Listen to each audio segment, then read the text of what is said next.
દિયોદરના કુવાણા ગામ પાસે બાતમીના આધારે દારૂ ભરેલી ગાડી સહિત એક ઇસમને ઝડપી પાડતી એલસીબી બનાસકાંઠા। એલસીબી પોલીસે કુલ 3,99,972નો મુદ્દામાલ જપ્ત કરી કાયદેસરની કાર્યવાહી હાથ ધરી। રાજસ્થાન રાજ્યમાંથી ગુજરાતની અંદર વિદેશી દારૂ ઘુસાડવાનું બુટલેગરો અલગ અલગ પ્રકારના કિમિયાઓ અપનાવતા હોય છે, પરંતુ પોલીસ આવા બુટલેગરો સામે સખ્ત કાર્યવાહી કરતી હોય છે।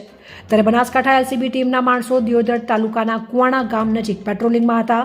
તે દરમિયાન ખાનગી રાહે બાતમીના હકીકત મળેલ કે જેતડા તરફથી એક સિલ્વર કલરની હોન્ડા એકોર્ડ ગાડી જેનો નંબર છે MH02BG9898માં ભારતીય વિદેશી દારૂ ભરીને માંડવી તરફ જનાર છે, જે પૈકી એલસીબી ટીમના માણસો કુવાણા ગામ પાસે હાઈવે રોડ ઉપર વોચ ગોઠવી ઊભા રહ્યા હતા। તે દરમિયાન બાતમી હકીકતવાળી ગાડી આવતા ગાડી રોકાવીને તેની અંદર તપાસ કરતા વિદેશી દારૂની બોટલ નગ 324 કિંમત ₹80,772 અને ગાડી કિંમત ₹3 લાખ તેમજ મોબાઈલ નગ 2 કિંમત ₹10,000 તથા રોકડ રકમ 200 એમ કુલ મુદ્દામાલ 3,99,972 તથા ગાડી ચાલક મેહુલભાઈ ઉમિયાશંકર ગોર બ્રાહ્મણ રહેવાસી રાજગોર ફળિયું બિંદડા તાલુકો માંડવી જિલ્લો કચ્છ તેમજ સાચોર મુકામેથી દારૂનો જથ્થો ભરી આપનાર અજાણ્યા ઇસમ વિરુદ્ધ દિયોદર પોલીસ સ્ટેશને ગુનો નોંધી આ કાયદેસરની કાર્યવાહી હાથ ધરવામાં આવી છે।